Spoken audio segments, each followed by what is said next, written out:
Sitcom says you can do things like reduce screen time, add more physical activity, challenge your brain with puzzles, reading, and learning new skills, eat a balanced diet, and get 7 to 9 hours of quality sleep. All right, some goals for the new year. Yeah. Maybe. All right, Janae, thank you. For more on this Fact Check Team topic, including links to their sources, scan the QR code on your screen or visit thenationaldesk.com.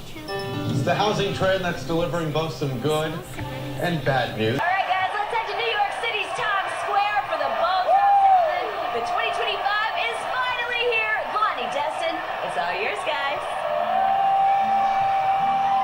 Dustin, my man, what do you think of all this? It is getting crazier and crazier up here. It's wetter than it was last year, but it feels like it's better than We got a break, though. Guys, we are only just a couple of minutes away now from the big ball drop. What a year 2024. Oh, man, we've got to reflect, right? I just saw some LA Dodgers hats right over here. We got to talk about the world of sports. Man, we're getting closer, and I'm ready. My favorite thing about this moment right here is the confetti comes from everywhere. You got. Let's think about that. With the rain that we had that was so heavy, Mother Nature's got to be a fan because it's perfect out here right now. Can you imagine all that confetti coming down if it was raining? Oh, All man. over everybody. It would be sticky. But you know what? Fun fact about the confetti, it's all hand thrown off the buildings. There's not like cannons or anything. There's a ton of people up here with sacks of confetti. They'll toss it over the edge. What a great year. 2025, hey, we get a brand new start. No matter what happened No in matter what. 2024. And he bumps in the road in the rear view mirror, right? Watch. Here we go, everybody. Get ready Yeah, with here we us. go. 10, 9, 9, 8, 7, 6, 5, 4, 3, 2, 1.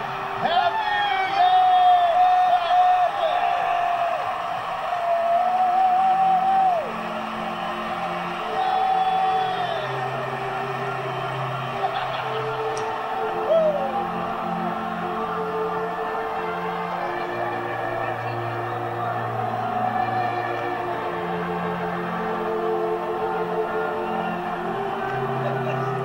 This is over.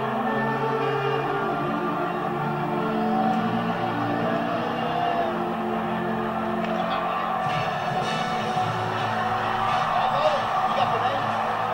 Whoa, epic!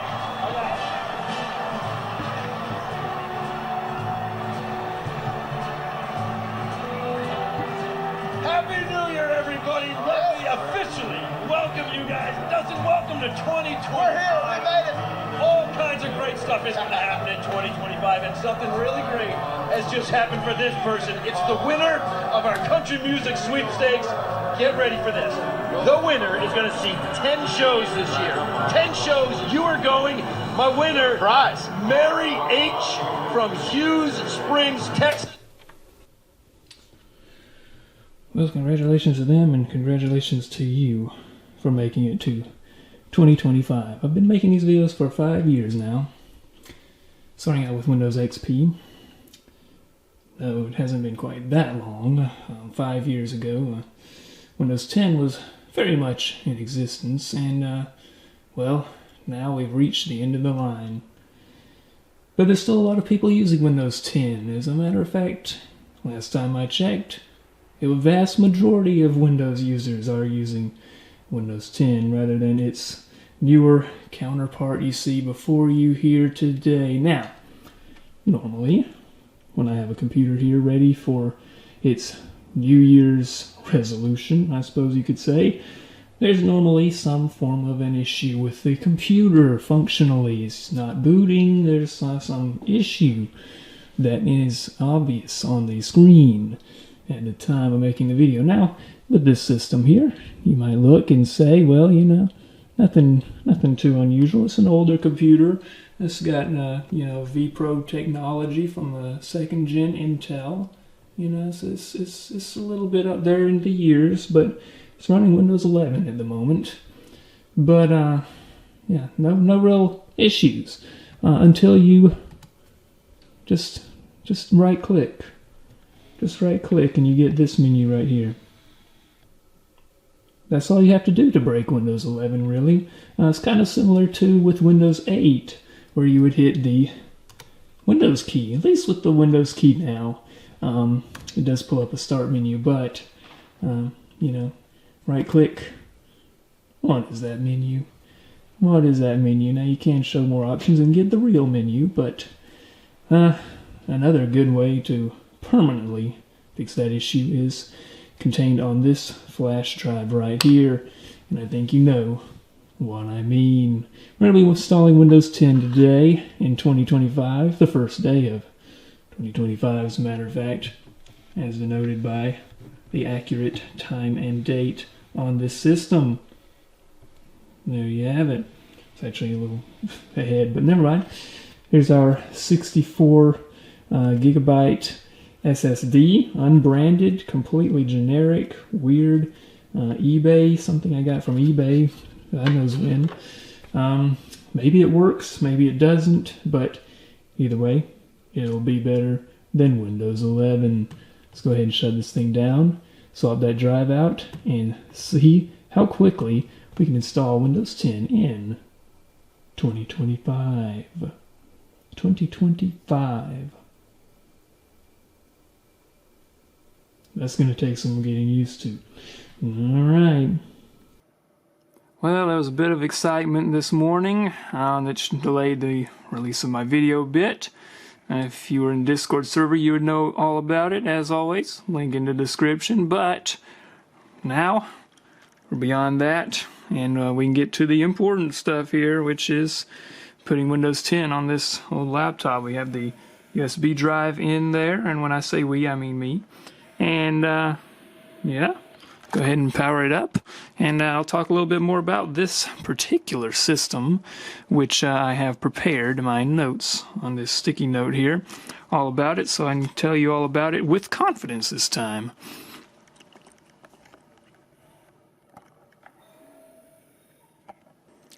Don't you just love Dell's BIOS where you can't fully operate it with keyboard? You have to use the mouse on it, and ugh, whatever. So it's trying to boot from the SSD before the USB drive, so we just need to change the order of those, apply it, and exit out. There we go. Should work fine now. One nice thing that I'm reminded of as the thing boots up is that it does have an optical drive, and it is booting from the USB drive this time, so that's good. This thing does have an optical drive, which you're not going to find on any laptop since I don't even know when did they stop? They're like 2016 or 17 or something like that. So that's pretty cool feature to have if you need that. These older business laptops also have stuff usually like this, an SD card reader, some multi-card reader. I'm not sure exactly what all it'll read. Probably Sony memory cards and XD cards and whatever else will fit in there. But there's Windows 10 starting up right there. We'll see. I'll do another little rough estimate on how long it takes to boot it up. We're starting at around 2:09 p.m. So, we'll see when we get finished here. Go ahead, power through the installation process as usual. Nothing special about it. It's the exact same as Windows 8, 8.1, 10, and 11. They're all exactly the same. I don't have an activation key. I technically have the Windows 7 key.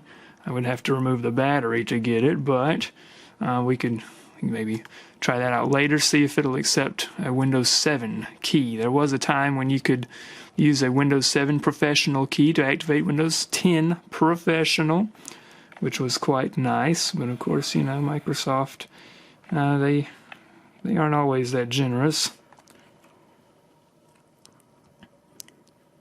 There's the license that I think they last updated when Windows 11 was released.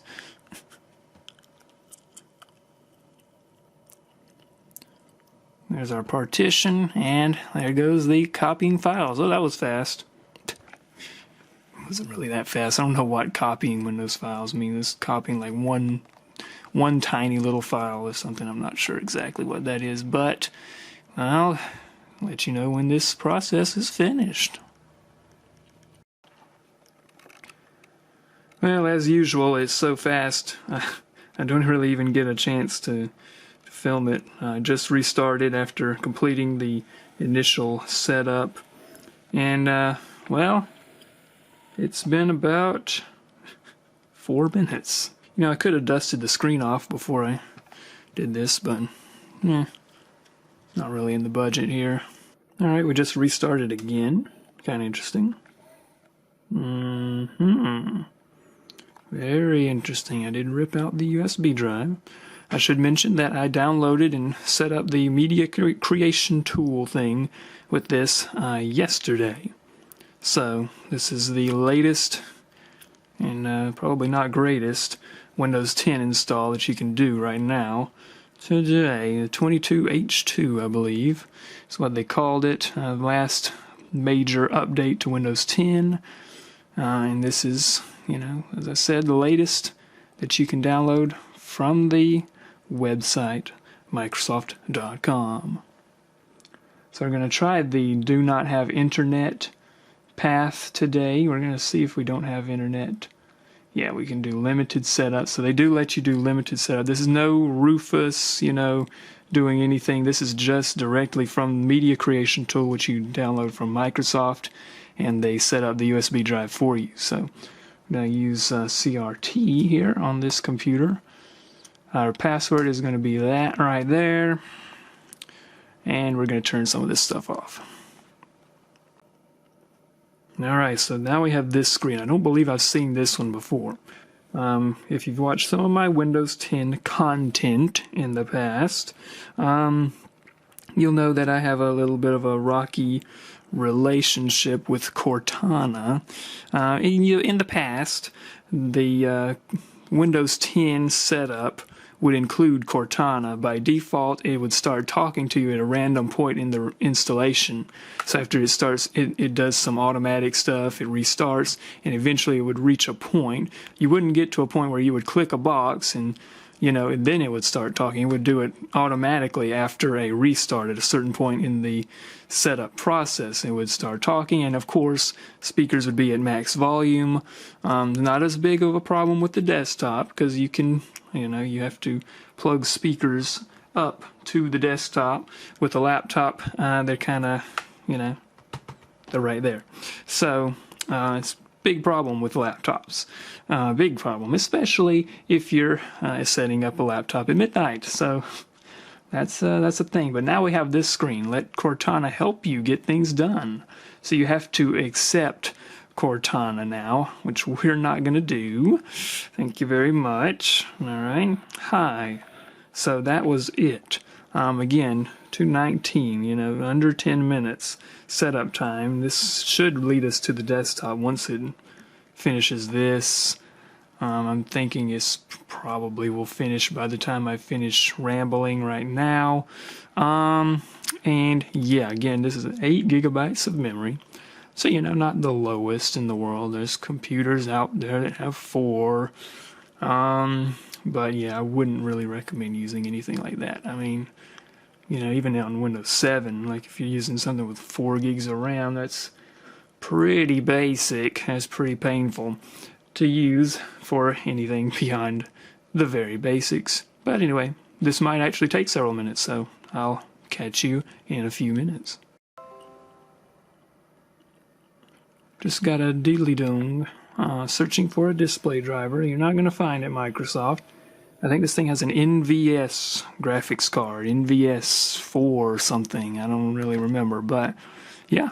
So I was able to set this up without internet. Out here, you can see there, I've got like a fancy Wi-Fi card in this desktop system here, and we get 1 bar on the Wi-Fi there, so you know that's pretty cool. This thing's not going to recognize any Wi-Fi networks, I don't think. Let's see. No Wi-Fi networks found out here, so you know, I mean, this thing has a decent Wi-Fi chip. It's just that we're in a place where there's not any internet, so. You know, and again, legitimate concern some people have, and I think it should be possible to set up a computer without internet. That is not something you can do with Windows 11 without modifications or, you know, pressing this button and this button and this button and typing in the code. So, yeah, you know, it's nice that they allow you to do that still with Windows 10. Again, this is just vanilla. It's not a modified ISO of a Windows 10. So I'll go ahead and take some of the fluff off of here. We'll trim some of it, I suppose you could say. There's that. And there you go. There's a default vanilla install of Windows 10. Let's see how much RAM we're using. Just, without anything happening. It is using 1.9 gigabytes of memory. So very cool. Very, very efficient there on the memory. Surprisingly so. We'll see how much storage we use as well. There you go. Ooh. Yeah, okay. Kind of beefy there. Almost 20 gigabytes. Almost 20 gigabytes. Wait. It's 21.7. So, there you go. There's a math lesson from the CRT Productions. Pretty chunky, though. Pretty chunky. 21.7 gigabytes. Ooh. Yikes. 21.7 gigabytes. That's not going to fit on a DVD, I don't think, at that point. Compressed or uncompressed. Oh, so, yeah, we do have our DVD drive, though. It might be a little bit heavy on the storage. I wouldn't recommend a 60 gigabyte or a 55 gigabyte SSD for Windows 10. If you're not going to be storing a ton of stuff, 120 or 128 gigabytes will suffice just fine. You can store plenty of documents and stuff even then, but yeah, 60 that's going to fill up pretty quick. You just install a few applications at that point and it'll be full. But there you have it. I'm going to take this in at some point and connect it to the internet and see what kind of drivers we can get installed automatically, because generally Windows 10 is very good as far as that's concerned. Just, automatically setting up your computer, because right now it just has the basic drivers. Like I said, I don't have multi-touch support, like two-finger scrolling with the touchpad, which is a feature that is on this laptop.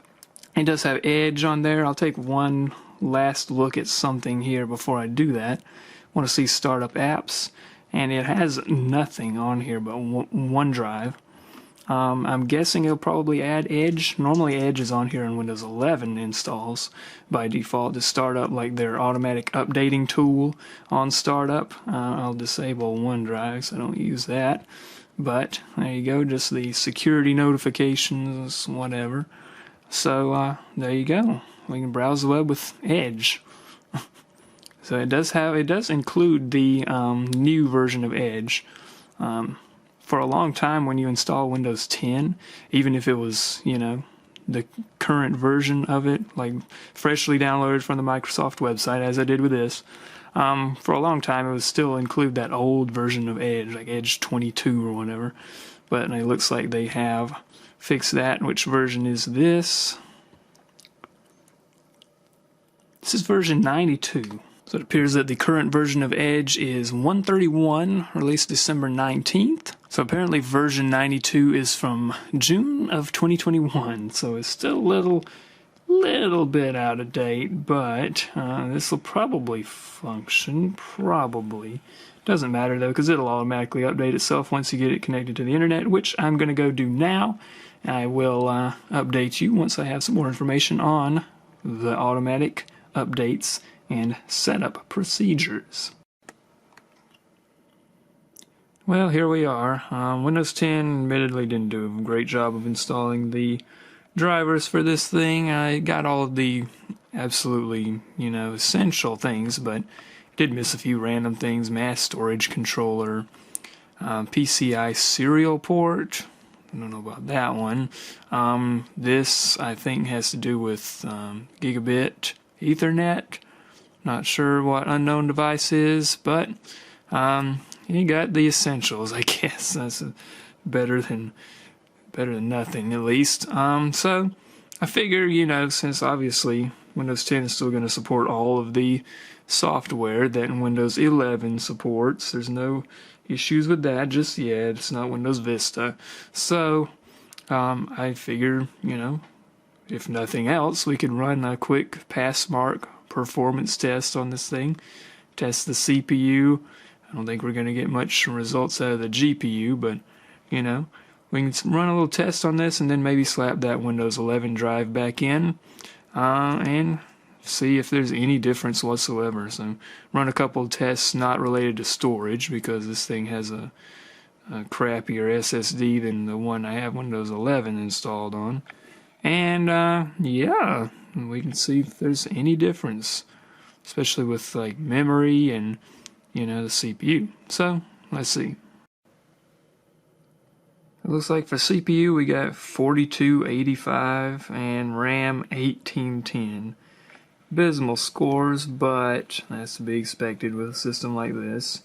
So I'm going to slap the Windows 11 drive back in and run these tests just to see if there's any difference. Alright, well, I gotta say I'm glad I took the extra time to do this, because yielded some pretty interesting results. The first time I did it on the Windows 10 install here, I let it run just with what Windows 10 automatically installed, the drivers, that is.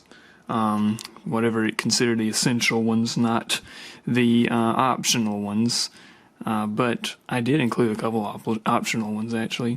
But that was just what Windows 10 detected. Now, it didn't actually detect all of them, because we still had missing drivers in Device Manager, which I believe I showed earlier. But either way, we had a few missing random ones. And I got the following results with pass mark here. Just did CPU and RAM. There's no reason really to do 3D stuff. And the drives are different. So, you know, it doesn't really matter about that. But CPU, I got a score of 4285 on Windows 10. And on Windows 11, I got 5062. So that's a difference of almost 800 points. That's a huge difference right there. So there was obviously something wrong. Shouldn't be that different. And on the RAM, there was even a big difference in the scores. On Windows 10, the first try I did, I got a score of 1810. And on Windows 11, I got a score of 2041 on the RAM. So again, that's a very big difference. So I went back and went to the manufacturer's website here, Dell, and I installed some drivers manually, including the Intel Management Engine, wherever that is. Of course, it doesn't show all by default. There's a lot of junk on here. Let me zoom in a little bit. You can see that better. A lot of this junk. Dell Data Protection, Dell Command Center, Dell Command, that's Wi-Fi driver, Dell. Pretty much everything that starts with Dell is useless. Light On is useless. That's something to do with the drive that was originally in the laptop. You probably don't have that. If you were to buy one of these or any Dell or HP laptop like this, there's like firmware for the drive that's useless. Dell touchpad driver is not useless, so you know. But most of these Dell Control Vault is junk. But Intel Management Engine is very important, as well as Intel chipset drivers, which I don't know, there's so much junk on here I can't find it, but Intel chipset driver will be somewhere. You'll see that. It'll be named that. Intel chipset driver, where is it? Oh my goodness, here it is. I finally found it. Intel chipset driver there. What I had to do to find this, Windows 10 is not officially supported on this device because it's so old, this particular laptop. As you've seen, though, it functions perfectly fine with Windows 10 and Windows 11. I didn't really demonstrate 11 too much, but it does work fine. I had to set the operating system Windows 7 64-bit. I had it set to Windows 8 64-bit. Again, another weird thing sometimes that happens is for certain operating systems, they don't have all the drivers listed, which is really nice. Really love that about Dell. It's an issue with all the manufacturers, though. So if you buy an old used laptop online, just know it might take a little bit of work. I also downloaded a very interesting one. It was some kind of update to the driver, or for the graphics driver, for the NVIDIA NVS 4200M, which I imagine probably hasn't been supported in the past decade at least, which is, whatever. But I installed a few manually. Windows, as I said, it installed a lot of stuff automatically, but it did apparently miss several important ones like those chipset drivers, because all I installed was that weird update to the graphics driver, chipset driver, and the Intel management driver, Intel management engine driver, which I mentioned earlier. And I got the following scores, which you see them here now on the screen. The current scores, 5071 on the CPU and 2018 on the memory, compared to the Windows 11 score that I got. Again, with Windows 11 on this computer, I did not install any drivers manually. That was completely automatic from when I installed the operating system on the computer.